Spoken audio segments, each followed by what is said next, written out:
Great. Well, welcome back, everybody. Like I said, I hope you had some great, got to meet some great people in your breakout rooms. I am really, really excited that we are hosting this conversation because, as the description suggested, you know, what we've noticed, I'm sure you've noticed this too, is it seems like utilities have a shared playbook that they're using against us. And really excited to have the Energy Democracy Project releasing this People's Utility Justice Playbook, right? A lot of research, a lot of case studies, and that's where these tactics have been developed that can really help us equitably eliminate greenhouse gas emissions in the Midwest and across the country. So I'm actually going to turn it over to Yesenia and Nora to properly introduce themselves and to tell us more about the People's Utility Justice Playbook. Take it away. Thank you, Sarah. Appreciate that. Like Sarah said, my name is Yesenia Rivera. I am the Director of Energy Equity and Inclusion for Solar United Neighbors. We're based in DC, but we're a national nonprofit, have several programs out in the Midwest. And I was the co-chair of the People's Utility Justice Playbook. And I'll hand it over to Nora. Hello, my name is Nora Elmarzouky. I'm here as a part of the Centennial Parkside Community Development Corporation, an organization based in Philadelphia, who's a part of the Energy Democracy Project. But as a day job, I'm a climate justice organizer with a Pennsylvania statewide organization called Power Interfaith, which is a multiracial, multi-faith organization that works for racial and economic justice on a livable planet. And I have recently become a co-chair of this project, but have been sort of part of the process in creating it.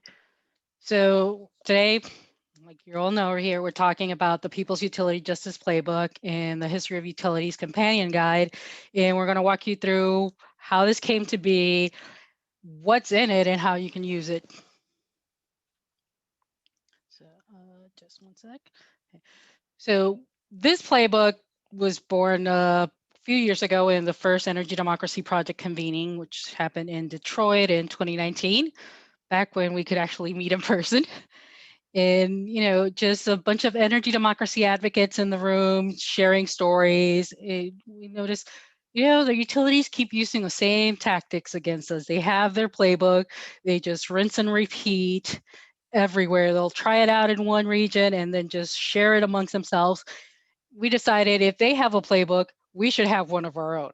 We shouldn't have to reinvent the wheel. We shouldn't have to start from scratch every time we're fighting one of these campaigns. So we took a little over 2 years to interview campaigners, organizers, energy democracy advocates across the country to learn from their stories, to pick out what those common threads were, what the patterns and the tactics that utilities were using, and what they were doing to fight back. Because it's not just about learning what the utilities are doing, is how do we fight back? How do we stop them from the rate increases, from slow walking, renewable energy adoption, all those things. So like I said, we spent over 2 years interviewing folks, digesting those interviews, and we've created the playbook. Along with that, we created a History of Utilities companion that walks folks through the entire history and timeline of the utilities in this country, from Edison and Tesla through now, so that people can understand how our energy system works and who's involved in it. So I will hand it over to Nora to walk you through the contents of the playbook and how to use it. Thank you, Yesenia. So as you can see here, this is the table of contents for the playbook itself. It was designed by Jason Killinger, an artist, graphic designer based in Philadelphia. Like Yesenia said, there's the aspect of learning what the utilities are doing to our communities, as well as particularly the tactics to ensure that they are able to do these things. And then each section has a how to fight back section in terms of the tactics. Next slide. So what are utilities doing? We can see a lot of these things happening across the country. We have the issue of raising rates, right? We know that they ask regulators, such as the Public Utility Commission, sometimes it's called the PSC, each state has one, but they basically go and ask for raise rates to increase the rates and usually succeed. Many of us are aware of how they shut off energy for failure to pay. This is, if there was a national moratorium for March 2020, the US would have decreased COVID-19 infections by 8.7% and deaths by 14.8%. You know, a lot of us here, I heard in my breakout group, are really working around how to address shutoffs and the debt associated with that. They are continuing to invest in fossil fuel infrastructure. A lot of the increase in rates are as a way to invest in infrastructure, and is a way that they make quite a lot of money off of us, especially if they're investor owned. They fight against the transition to renewable energy in all of its different ways. That is through narrative, that is through policies, through connecting to legislators. They fight energy efficiency measures. The more usage, the more profit, right? They're opposed to decentralized ownership, which is really what we're all working for, energy democracy, for communities to own their power and benefit from it, rather than one single grid. And they don't just fight against the transition to renewable energy, but they actually co-opt the transition. So they want to maintain their control over the generating sources of electricity. They create community solar bills without actually getting community input, and still try to, and through this measure, they do not share wealth with the community.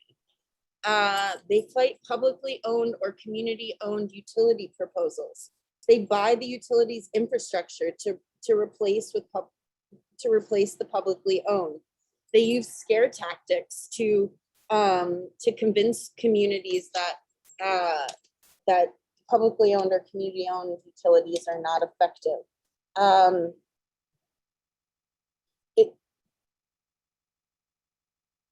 There have been 4 cities that were successful in taking over utilities between 2008 and 2018. And then lastly, we can see that it is failing in climate disasters. We've seen all over the country for example, with Hurricane Ida, the ways our grid is, the ways the grids that exist are not resilient. They're not resilient infrastructure. And in addition to that, they deny climate change, right? So we know, like I said, we know that severe weather events impact the grids that exist all over. And we're seeing a continuation of building out infrastructure, fossil fuel infrastructure, and disregarding the climate crisis. Next slide, please.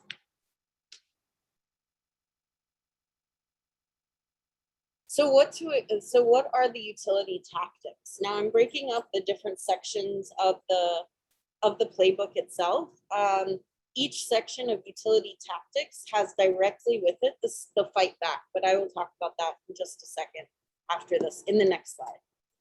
So utility tactics, right? They make energy decisions inaccessible. Even if there's community input, they'll schedule timings at times that are inaccessible.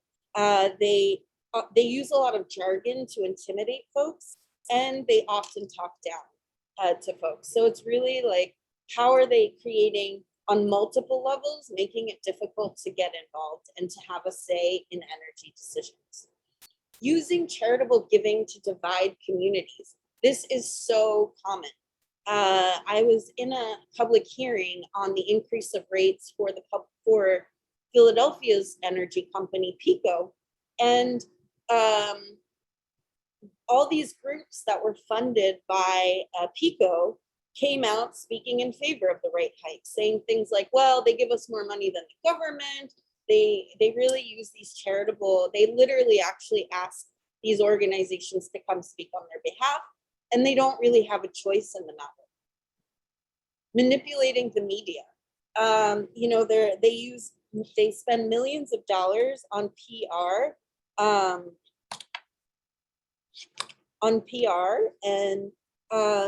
and they're like some of the biggest clients are energy and national resources.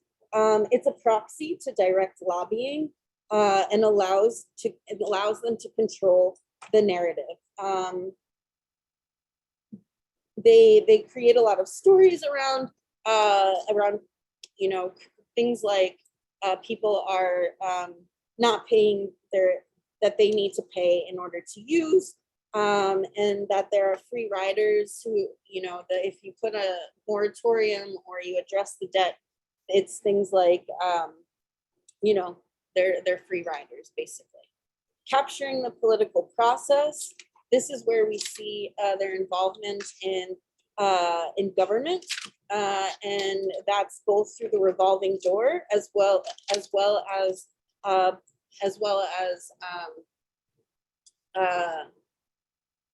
lobbying legislators. So, for instance, in Pennsylvania, there's one-to-one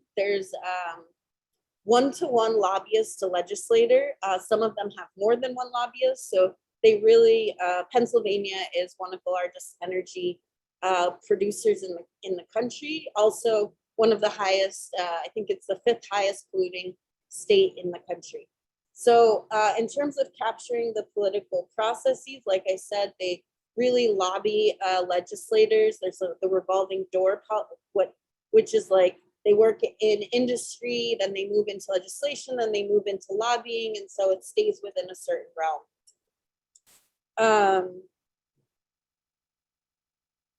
Building informal networks with regulators. This is essentially the ways in which there are these personal relations that are developed, sending their kids to the same schools, things like that. So creating this alternative space that's not like the official type of space.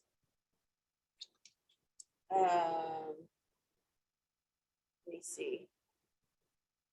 One other thing I'll add to all of this is the way that they use dark money and illegal money in politics. This is particularly true for the capturing political processes. They use ratepayer money to fund teams of lawyers for each commissioner procedure. So they have folks everywhere, in all levels.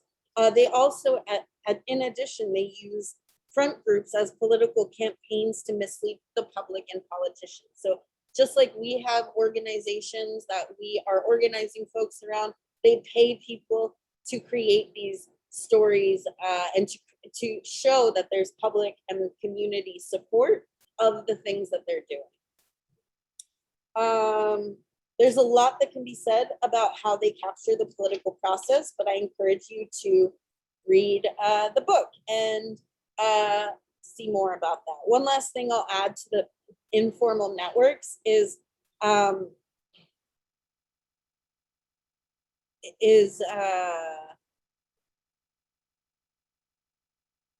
sorry, I lost it. Okay, next slide.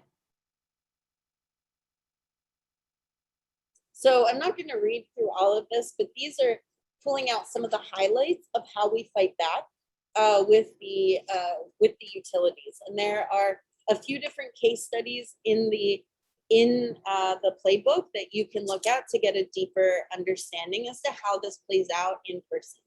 So remember I said that there's a lot of jargon in a lot of these meetings, which causes some folks to feel uncomfortable and feel like they're not able to engage. They don't understand the terminology.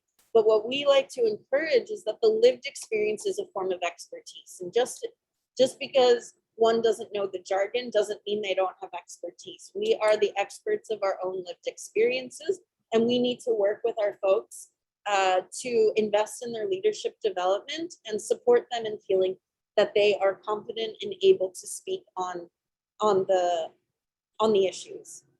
We need to work very closely with others as well. So there's all these interconnected groups, we need to build a deeper bench of experts to work with. So how can we get the lawyers and the energy modelers and the economists and analysts to work with us in building stronger policies, building alternatives, and that also helps with the language, right? Move the utilities out of their comfort zone and into the public eye. So, you know, forcing them to address things in the public, address our issues, develop a narrative that will give the high ground, and really going down a little bit further and connected to the lived experience, but having people tell their stories. Not only is the narrative the moral high ground, but we're building a new narrative. We're countering the narrative that exists that the fossil fuel industry is putting billions of dollars into, essentially. In our work, it's really important to invest in deep relational organizing and center BIPOC and working class voices and concerns. We have the power to do that, and we have the responsibility to do that. We should insist on interagency working groups. We recognize, as we were saying earlier, all of the issues are interconnected, and we can see how it's rooted in the energy sector. So building cross-movement connectivity within ourselves is also really important. And then knowing the flow of funding and money. So, you know, Little Sis is a great resource for that, where we can actually track where money is going, who's giving that money, and we can actually understand how they're all connected by learning about the funding and the money. Building grassroots power, like I said, deep relational organizing, and investing in popular education. That's really a part of the narrative, because remember, there's the dominant narrative that and very little climate conversations that are actually happening in mainstream spaces. So investing in popular education to bring our communities to have a voice in these spaces, and supporting them in doing so. And lastly, I'll say cultivating the leadership of impacted communities. We already said investing in leadership development, but ensuring once again that we're centering the voices of frontline communities in the work that we're doing. Next slide. A few more ways to fight back using direct action, smart direct action in different ways. You know, going back to what we were saying earlier about the interconnectedness of politicians and lobbyists and looking at the money, expose these ties of politicians, let the public know where are they getting their money from. Investigate using Freedom of Information Acts. While they can be complicated and complex and you have to use like very specific language, this is really, really important, and FOIAs have been used to really crack down on a lot of things beyond the energy space. Pull the gravitational force of lobbying. We can also do lobbying and engage in electoral politics, change who holds legislative and regulatory laws. In Pennsylvania, I'm working on a campaign to get 2 of the 5 vacant seats in the Public Utility Commission of Pennsylvania to be filled by people we care about, who are climate champions, energy democracy champions, racial and economic justice champions, to go into a very weak Public Utilities Commission. So it's up to us to change who holds this power and exercising our democratic rights. Next slide. So here's one case study to highlight. It's actually a case study in California, killing AB 1139.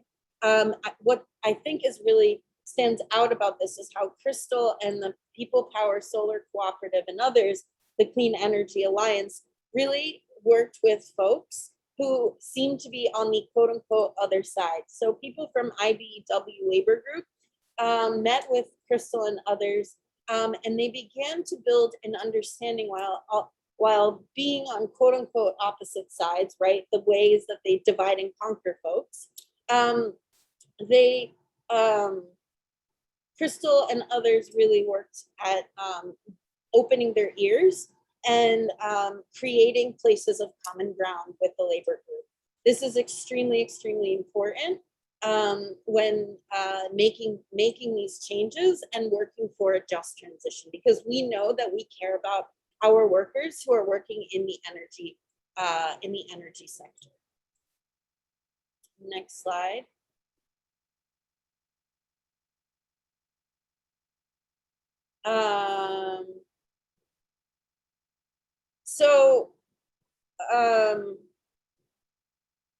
What we have here is a part of the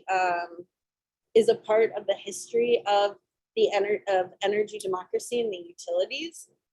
So it's important to note that environmental justice organizations nationwide have grown in power, stitching together national power of environmental and climate justice.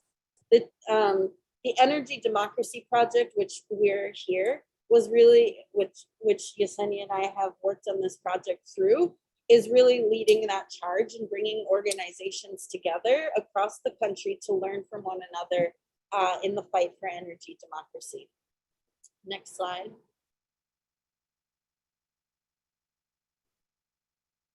So once again, just to say that that electricity and energy generation has a very long history, back to the late 1800s, early 1900s. One of the big things that we should all be concerned about or know about is the deregulation crisis from Enron, but just in general deregulation, which separates generation from distribution. But we see that a lot of that actually, the generator company owns the distribution company. Again, I'll use Pennsylvania as an example. Exelon is the parent company of PECO, but Exelon's responsible for generating energy while PECO distributes energy. So PECO makes profit for Exelon and Exelon shareholders. Next slide. I can finish Okay. talking about the history of utilities and why we created this companion guide. While we were processing the playbook and the histories, it was in the middle of a pandemic, and that's when all these shut off moratoriums were happening and the fights for utility debt cancellation starting to occur. And we realized that there were a lot of new folks coming into this arena that had no experience fighting the utilities or fighting for utility accountability, but were focused on the community and debt cancellation. So we created the history of utilities sort of as a glossary to walk folks through our energy system. We believe it's important to understand who the players are, who's involved in the process, and how it works if you're going to mount a successful campaign against these tactics. You can't do that without understanding the difference between an investor-owned utility, a municipality, a REC, what's regulated, what's not regulated, all those things. So hence why we created the companion guide. Together, these two should give you the tools, or at least the basics, to start fighting back against the utilities and take back some of that power. Like I said, the playbook can be used by itself if you are already familiar with our energy system and who's involved. The playbook has case studies that it details the tactics like Nora was explaining earlier. But if you're new into this movement and you want to understand, you start with the history of the utilities and use that in combination with the playbook. That's why they're two different. So you pick and choose from what you need. The idea is that we understand these are not all the fights that we're seeing. This is just the beginning of a conversation. And we're hoping that we can build a network amongst us where we can share more of these conversations, where we can share tactics in what's working, what's not working, and build from there. And like I said, really lots of folks were involved in this process. I said over 2 years of working on this. Johanna Bovsoa, she was our co-chair, original co-chair. She's left since, but said there's a lot of folks that were involved in making this guide, and they were part of the interviews, they were part of digesting those interviews, of reviewing the document.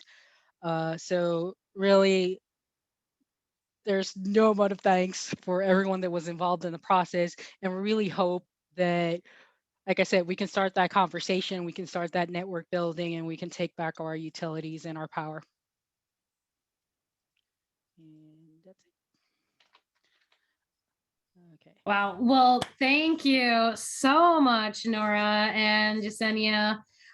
We are going to be taking some questions. So we can, these are a couple of ways that you can get your questions in or your voice into the room right now. Number one, you can raise your hand. To raise your hand, just scroll over your Zoom window and there's a reactions button. And if you hit that, you'll see an indicator to raise your hand. If you raise your hand, I'll be able to call on you and we can have you unmute yourself and you can ask your question. You could also use the chat. So you can type your question directly into the chat if you would like, or you can write the word stack. And that'll also be an indicator to me that you have a question to ask. And I do know that during the presentation, we did have at least one question, and I think this did get answered in the chat as well, but just to bring it into the full room, someone was really appreciating the interviews that you did to learn these best practices. Is there a list of folks that you interviewed? Where could folks find that list of people that you interviewed for your case studies? Yeah, actually, it's in the acknowledgement. It Perfect. lists everybody that was interviewed. Like I said, it's a very long list of some really amazing advocates, organizers, and advocates across the country. Great. And it looks like Jada has a question here in the chat too. Has this playbook been shared with frontline communities? If so, what has been their response? Did they find it helpful? Yes, we have been sharing it with communities and organizations across the country. I think what we've been hearing back is that it's been useful. It's that it was written in a way that can be easily digested. And like I said, we meant for this to be just pick and choose whatever tactics you're seeing and then learn from that. Mm-hmm. And it looks like this question is maybe for Nora. Penny's wondering, do you have any tips for exposing money ties to politicians in dark money states where made up shell organizations protect speech makers' names and they're really distinct from political action committees? That's what a PAC is. Yeah, there are some resources in the playbook to help with that. But basically, I would recommend looking at what boards the members of the board members of electric companies, energy companies, stuff like that, looking at what boards they're on. A lot of donations are publicly accessible. Obviously, we know that that it's challenging to find all of the money ties to politicians because there is so much dark money going around. But I would refer you to the playbook. Like I said, Little Sis is a really great resource to begin doing some of that work and documenting it for others to use as well. Sorry, that's a better answer. No, well, that seems important, right? Documenting it for other people to learn, right? Don't hold on to your secrets, right? Share them with everyone who's in this fight. So I think that's good advice.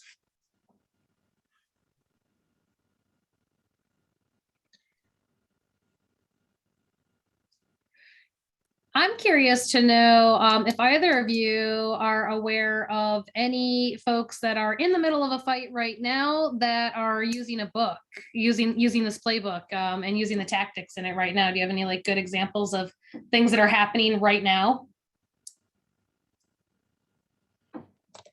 I can tell you. Yeah, go ahead, Nora. Go ahead.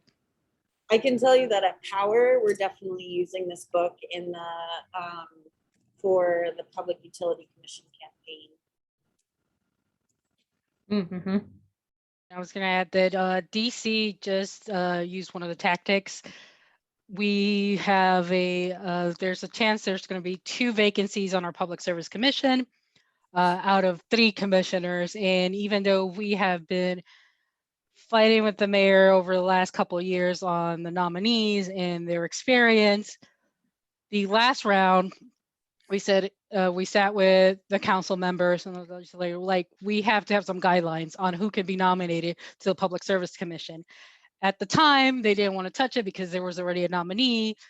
So we held back. It was like, okay, you got a nominee, but the second that the possibility of 2 vacancies occurred, we went into campaign mode. We advocated the legislator. There was an emergency session, and we actually passed a bill that actually creates standards for who can be on the Public Service Commission.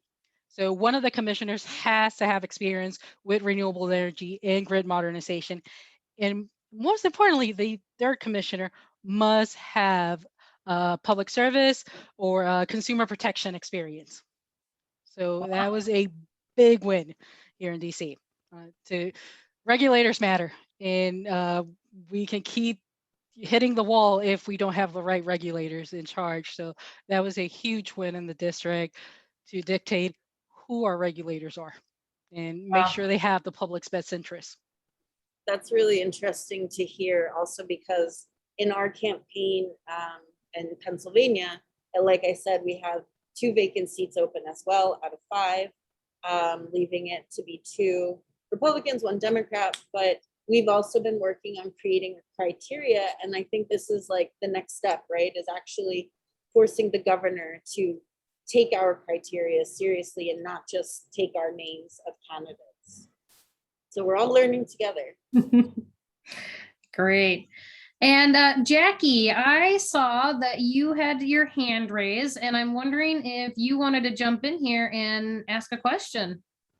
Yeah, well, somebody asked my question, so I think I got it answered. It was whether any organization has been using the playbook and how it's worked out. So I would love to hear more examples of that.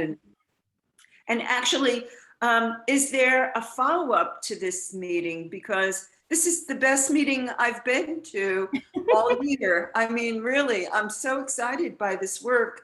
And you've made it so accessible and exciting for me.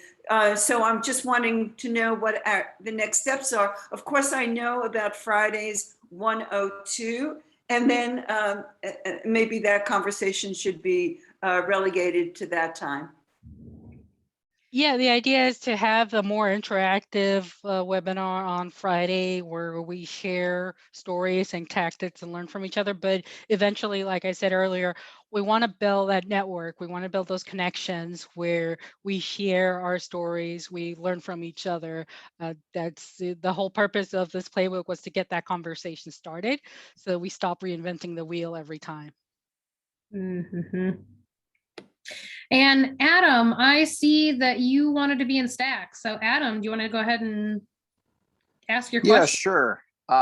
So I did want to mention another project that the Energy Democracy Project has been thinking about. And I'm saying thinking about because we've sort of reached a wall where we're going to need funding to go further. But the idea of basically a resource hub, and what this would be is essentially this particular session, but all year round and customized to you, in the sense that we would have 1 or 2 librarians or navigators or whatnot, people who would be qualified not only to understand what's in our library, what's in not just this playbook, but many, many, many, many other useful guides and documents and plans and so forth. And then someone from the energy democracy community, calls, emails, whatnot. And they'll also be qualified to understand kind of the place where the caller is coming from, if not very specifically, just in general. So they need to know the terrain of the energy democracy movement. And in that way, these things don't just sit on the digital shelf, because there's a lot of really useful stuff out there. But one of the reasons why this webinar is so important is this is actually getting this great work out into people's minds and getting it used, right? So it's kind of the idea of institutionalizing that mechanism. And so, at such time as we have funding to staff that, we'll do it. Great. Thanks so much for sharing that. And I wanted to invite folks too, like to Jackie's question about like, hey, is anybody else actually using some of these tactics and what does that look like? I'd invite you to throw that in the chat. So if you're somebody who's already using this playbook or using some of the tactics from it, I would say feel free to throw that into the chat as well. One of the questions I have for you two as well, not necessarily directed to the playbook specifically, but we've had a few people ask already, are the slides going to be available? Is the recording going to be available? And I know for those of you who are REAMP members, we always share our recordings on our members website, but I'm wondering if Yesenia or Nora, if you guys have plans to post the recording anywhere else that might be publicly accessible, or how you feel about that. Yes, Solar United Neighbors will be posting the recording on its website, and I believe the Energy Democracy Project will also be posting the recording on its website. Great. And I can work with Sarah to make sure that folks have access to the slides. Great, great, thank you. I'm wondering, I'm just looking back here at the chat, just want to make sure I didn't miss anything, but if folks have any other last minute questions or anything else that you want to hear from our presenters, now is the time to get in here. Well, I'm sorry, there's been a number of organizations that have been mentioned, and that and they might go over my head and those of others heads. So is it possible that they can be listed in the chat so that we can follow up with those websites?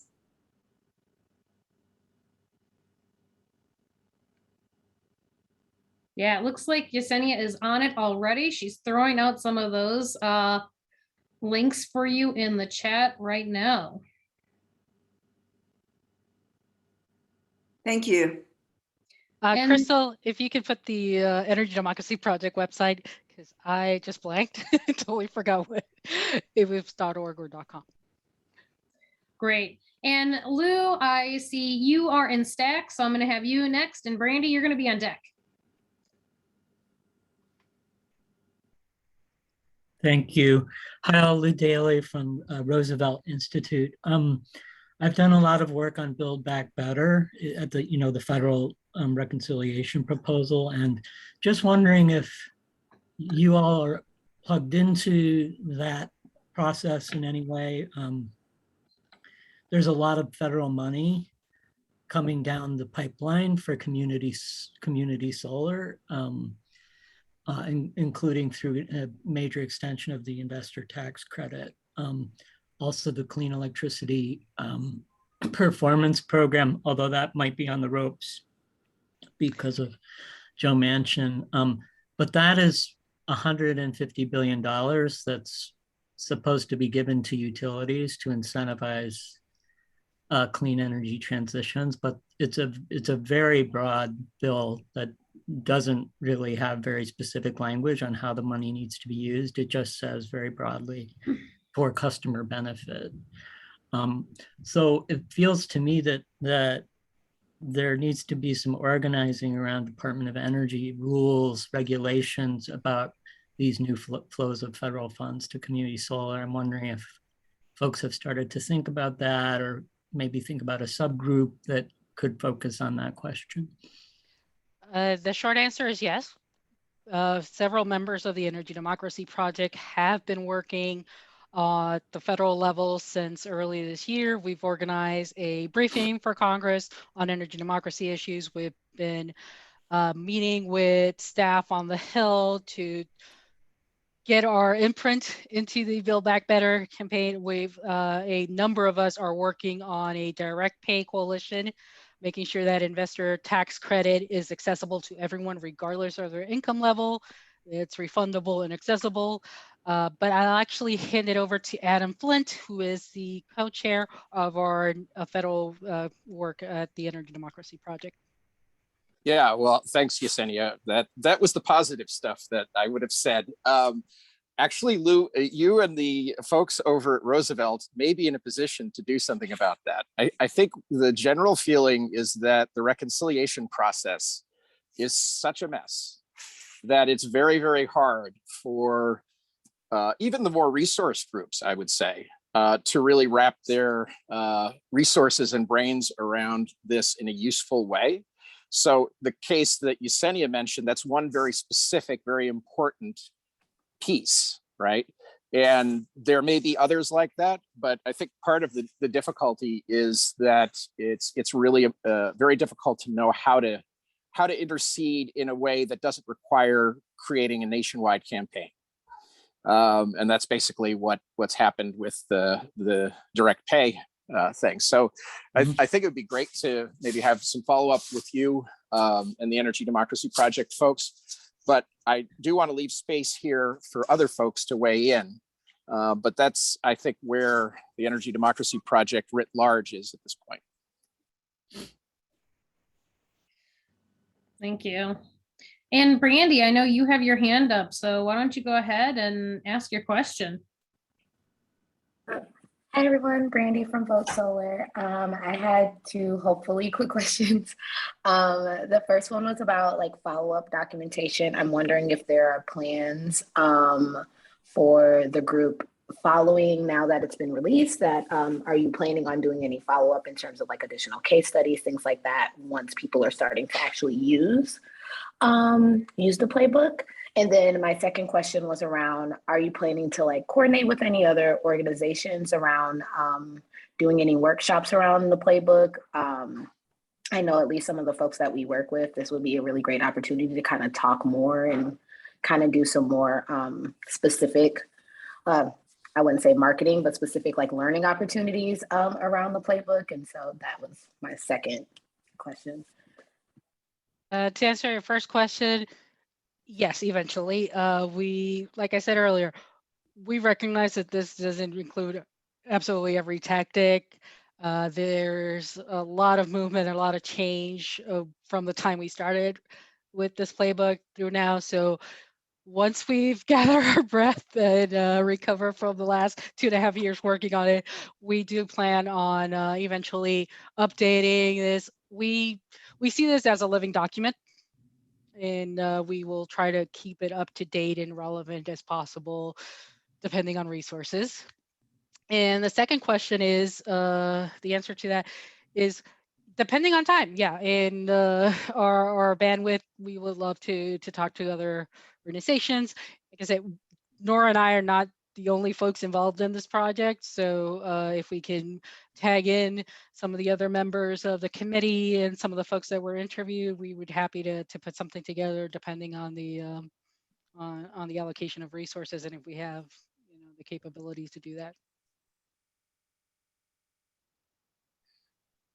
Great. Well, I really want to give some love to our presenters, Yesenia and Nora, and I'm going to invite the rest of you who are still with us to do the same. So I would encourage you to take yourself off of mute right now and let's give a round of applause and some cheers to our presenters. Awesome. Thank you so amazing. much. So amazing. Amazing much. It was great. Oh, so good. That was so good. Yes, you're great. You rock. This is